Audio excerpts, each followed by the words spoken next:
Good morning, ladies and gentlemen. I'm Khairul Bashar, your host for BrandFest, the Next Bangladesh, powered by AIUB and in collaboration with Metropolitan Chamber of Commerce and Industry, MCCI. Theme The Next Bangladesh, BrandFest is a unique blend of experiential and fact-based virtual discussion between a knowledgeable group of brand marketing experts and thought leaders. This session will deliver ideas, insights, and information from a range of relevant topics that collide with the business and marketing challenges that marketing and brand practitioners are most likely to experience today and in the future. The sessions and discussion will offer an in-depth analysis and dissection of plausible insights within every topic and potential solutions to consider moving forward, especially at the back of a global pandemic. The three-day engagement BrandFest, where the first 2 days will explore how brands in Bangladesh can recover from the pandemic losses and then use 2021 to redesign themselves for a new order post-pandemic. And day 3 will focus on Bangladesh as a brand and how can we engage on our 50, the year of independence through a country branding framework, which will be followed by an enlightened and auspicious evening of celebration of brands Best Brand Award 2020, an award gala which will recognizing the most loved brands of Bangladesh throughout its 12th edition. Before moving to the day 3 of the agenda, we had an exciting second day with 5 keynote sessions, 2 panel discussions, 2 insight sessions, and 1 in-depth discussion from national and international speakers. BrandFest 2020 would not be feasible without the mammoth support from the valued partners and patrons who work hand in hand with us to make this initiative a triumph. We would like to take this opportunity to convey our gratitude to all our magnanimous partners and patrons. Powered by American International University Bangladesh, AIUB, in collaboration with Metropolitan Chamber of Commerce and Industry, MCCI. Strategic partner, Bangladesh Creative Forum. Knowledge partner, Marketing Society of Bangladesh. Technology partner, Amra. Media partner, The Daily Star. Online media partner, Channel I. PR partner, Backpage PR. Visual partner, Atosh. Web solution partner, Accentra Innovation, an initiative of Bangladesh Brand Forum. Give them a big round of applause. It's our generous patrons who have given us the strength to move forward with their support, and we are grateful to the patrons in alphabetical order. ACI Pure Salt, Aki Ceramics, Apex, Bushundhara Tissue, BEOL, Berger, BSRM, Citigroup, Frutica, Farm Fresh, Igloo, Maggie, Nokia, Pran RFL Group, Savlon, Shopno, SMC, Square Toiletries Limited, Rekit Ben Kaiser BD Limited, Walton. Please give them a big round of applause. Before we inaugurate, I would like to let you know that the 3-day fest will have 12 keynotes from globally acclaimed keynote speaker, 1 in-depth discussion, 4 insight session, and 9 panel discussion on the pertinent topics. Before we start today's festivities, I would like to let you know the father of modern marketing, Philip Kotler, who is currently an S.C. Johnson Distinguished Professor in International Marketing of Northwestern University, has sent a message for the success of BrandFest, where he mentioned, "This is Philip Kotler. I'm pleased to hear that the Bangladesh Brand Forum is putting together a 3-day BrandFest during December 28 to 30, 2020. This event will stimulate small, medium, and large Bangladesh companies to find new opportunities and improve their marketing skills, tools, and strategies. The BrandFest will inspire hope and ideas to stimulate economic recovery post-COVID. Every brand is a statement of the values of the company in meeting the needs of Bangladesh citizens and improving their lives. I wish you a most inspiring BrandFest." Thank you, Mr. Philip Kotler, for your message. We're starting with our first keynote session of the day. We would like to invite Mr. Simon Anholt, a policy advisor, publisher, The Good Country Index, author, The Good Country Equation. Over the last 20 years, Simon Anholt has advised the presidents, prime ministers, monarchs, and governments to nearly 60 countries, cities, and regions, helping them to engage more productively and imaginatively with the international community. Simon has written 6 books about countries, their images, and their role in the world. His latest book, The Good Country Equation, How We Can Repair the World in One Generation was published in October 2020. In addition to his best-known research project, the Good Country Index, he also produces two major global surveys tackling public perception of countries and cities, the Anholt Ipsos Nation Brands Index and City Brand Index, in partnership with the research group. Ipsos Mori, he is founding editor emeritus of the academic journal Place, Branding and Public Diplomacy. Ladies and gentlemen, please welcome Mr. Simon Anholt on the screen. Hello everybody, it's an enormous pleasure for me to be speaking to you today about this very important subject of the image, or if you like, the brand of Bangladesh. I'd like to just start with a few remarks about country image and why it's important and where it comes from. And then after that, I'll explore the much trickier question of whether it is actually possible for a country to improve its image deliberately, how long that takes, and what is required. So to start at the beginning, I think I first made the observation about country image and how important it was back in the 1990s. And it's important to remember that at the time, this seemed like a rather radical proposition. And I coined a term which has come back to haunt me ever since, which is the term nation brand. The point I was making was simply that all countries have images. And in our age of advanced globalization, those images are incredibly important to the progress and the prosperity of all countries, large and small, rich and poor.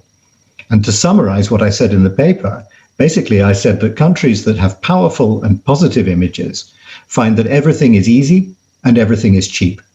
If you're Sweden or Switzerland or Germany and you have this wonderful image that everybody admires so much, it is relatively simple to persuade people to invest in your economy, to come and visit your country, to hire your people, to buy your products and services at a higher margin than anybody else's. If, on the other hand, you have a weak or a negative image, everything is difficult and everything is expensive. You're constantly having to explain and justify to people why it's okay to buy products or services from you, and why they're quality, and why your people might be well educated, and why it's still safe to come and visit your country, and why it's still a good opportunity to invest in its economy. And so one way or another, life is so much harder for countries with weak or negative images. In fact, country image is one of the principal drivers of global inequality, because countries with weak and negative images, they not only have to struggle against weak institutions and weak economies and weak infrastructure, they also have to battle continuously against the headwind of this negative perception about their country. It's also a security issue. One of the things that I've noticed over the years is that the countries with powerful images tend to get protected more enthusiastically by their allies when they're threatened. And that's because public opinion knows that that country is worth protecting. It's a country that people care about. The countries with weak or negative images, very often their allies just leave them to their fate because they know that public opinion won't protest too much if that country suffers some kind of problem in the international domain. So there, in a word or two, is the reason why national image is so incredibly important. It's not superficial at all. It is a fundamental driver, as I said, of progress and prosperity. So where do these images come from? Well, I suppose the first thing to understand is that they're not really short-term transient phenomena at all. They develop very, very slowly over decades and generations. And they don't only occur via the media, they occur via many, many different channels. Our perceptions of other countries reach us, are formed in our minds through every interaction in our lives from our earliest years onwards. They're part of the culture that surrounds us. So if you think for a moment about what is the average Bangladeshi's view of India, well, that's part of the culture of Bangladesh, your perception of India. It varies from person to person, but you absorb that from the culture around you. And in the same way, the average Indian's perception of Bangladesh is the Indian culture. These are not simple stories that we pick up in the media and which can be changed from one year to the next by somehow influencing what the media writes. It's a much, much bigger, broader based and harder to shift phenomenon than that. The other thing that I suppose it took me longest to understand is that this is not about messaging and communications. It's extremely important for countries to understand that they mustn't get confused between sector-specific promotion, like the promotion of tourism or the promotion of foreign investment or the promotion of culture on the one hand, and the overall image of the country on the other. Tourism, for example, is a product, a service that's for sale to a consumer. And so marketing and advertising is a sensible thing to do. It works. It's effective. The more money you spend on tourism promotion or investment promotion, the more tourism and the more investment you'll get. In exactly the same way, the more money you spend on promoting your products, the more products you will sell. But when it comes to the overall image of the country, that's not a product, it's not a service, and it's not for sale. And so attempting to change the overall image of the country, no matter how important that may seem, by means of messages and media, it just doesn't work. I've been measuring the images of countries for nearly 20 years. And I've collected more than 1 billion data points in my main survey, the Nation Brands Index. And in those billion data points, there is absolutely no evidence whatsoever of any correlation between the amount of money that countries spend on promoting their images and the quality of that image. You simply cannot move the dial on the world's perception of your country by telling things about your country, by sending out positive messages, by bragging about your assets and your achievements, because nobody's listening. And even if Bangladesh, for example, had the tens of millions or hundreds of millions of dollars that it would need to compete in media terms against all the other products and services that are advertising out there, against Nike and Toyota and Coca-Cola and all the rest of them, still, it's very unlikely it would make any difference to the image of the country, because you're not selling people a product that they want to buy. What you're doing is simply propaganda from a foreign country, and people ignore that. So that's enough negativity. What actually can work? Well, in 2012, I decided to do a major analysis of the 1 billion data points which I'd collected of people's perceptions about 50 other countries over the previous years, and to ask that database a simple question: why do people admire one country more than another? Why is it that country A has such a powerful image and country B has such a weak image? What it turned out from my analysis was that some of the factors determining these effects are the things that you might expect. If the country is big and rich and powerful and beautiful, and it has a long history and it has a wonderful culture, that can, of course, have an effect on the country's image. But by far the most significant driver of a positive national image is something completely different and actually rather unexpected. It's the perception that that country contributes something to the world outside its own borders. In other words, people aren't interested in how successful or prosperous or just or transparent countries are in the first place. What they're really interested in is, are you making the world a better place for me? And if you think about it, that's quite logical. If I live on the other side of the world from Bangladesh, let's just suppose I live in Guatemala, the only reason I would be interested in Bangladesh is not the quality of life that its citizens enjoy. It's whether Bangladesh contributes something to the world that I live in, and that my children live in, and that my grandchildren are going to live in. Do I feel glad that Bangladesh exists? But how do you prove that? Again, it's not a matter of claiming it. It's not a matter of Bangladesh government sending out messages across the world saying we contribute to climate change, we contribute to the migration challenge, we contribute to pollution in a positive way, or human rights, or whatever it is, because that's just bragging. What you do is you do something about it. And that is a complicated process which takes many, many years, and most importantly involves close collaboration between government, civil society, business, academia, and all the other areas of society in a country.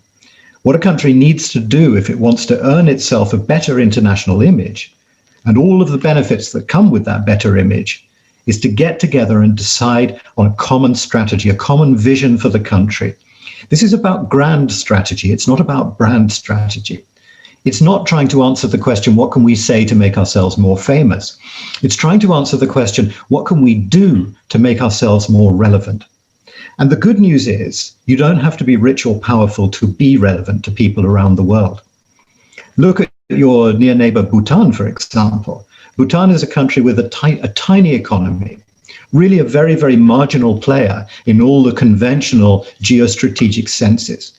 And yet Bhutan through its export of gross national happiness, this extraordinary secret of the wisdom about what makes a successful society and what makes a successful life, succeeded in making Bhutan a very well-known and very highly respected country, even though it's such a tiny one, all around the world, in a remarkably short space of time, just a few decades.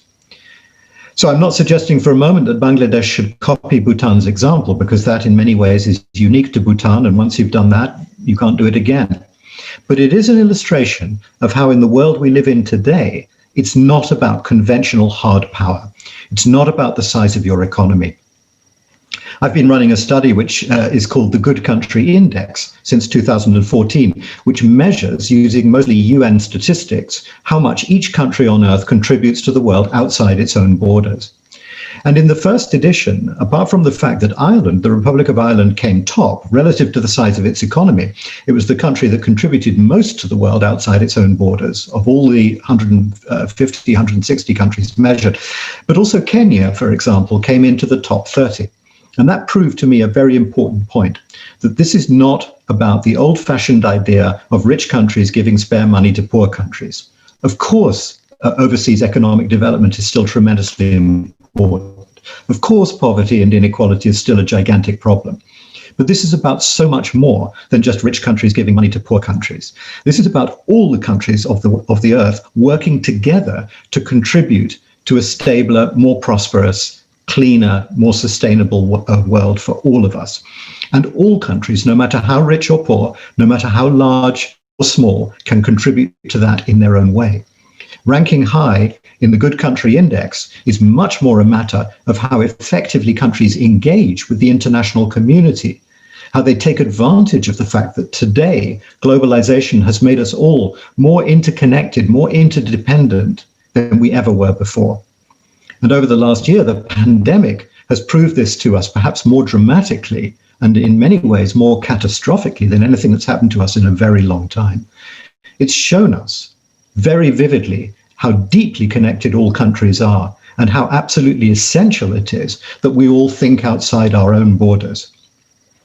I suppose the final point that I'd like to make here is that I'm not talking here about altruism or self-sacrifice. I'm not even really talking about morality, because the nation state is not a moral entity.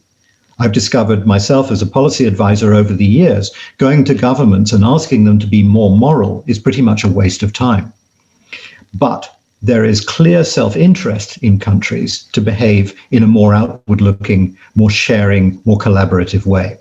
And that's because of the question I started with the question of national image.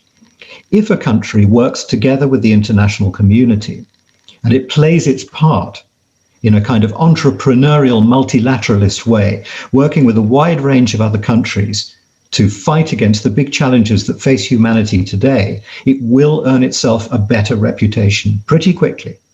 And if it earns itself a better reputation, as I said right at the start, that will contribute directly towards it getting more tourism, more investment, more cultural and diplomatic relations. It'll mean a better life for its citizens.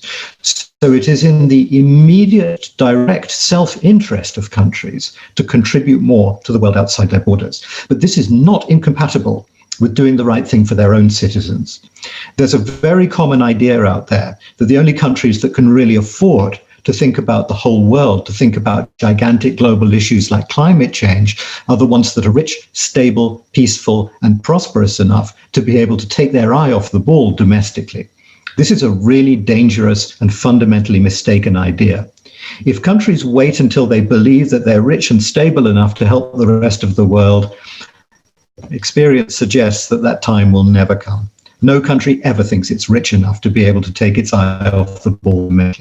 My point is a much more fundamental one, that working for your own people and working for everybody are absolutely compatible. In fact, the better you combine your domestic and your international responsibilities, the more internationally you think when you're looking at domestic problems, the better your policy making will become. The more original, the more imaginative, the more productive it will become.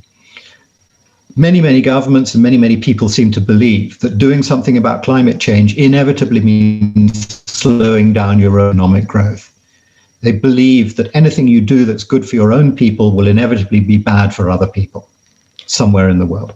Now, sometimes, of course, that's true, but by no means always. And one of the things I've discovered over the years is that working together with other countries as widely, as enthusiastically, as imaginatively, and as courageously as possible makes better policy outcomes for everybody.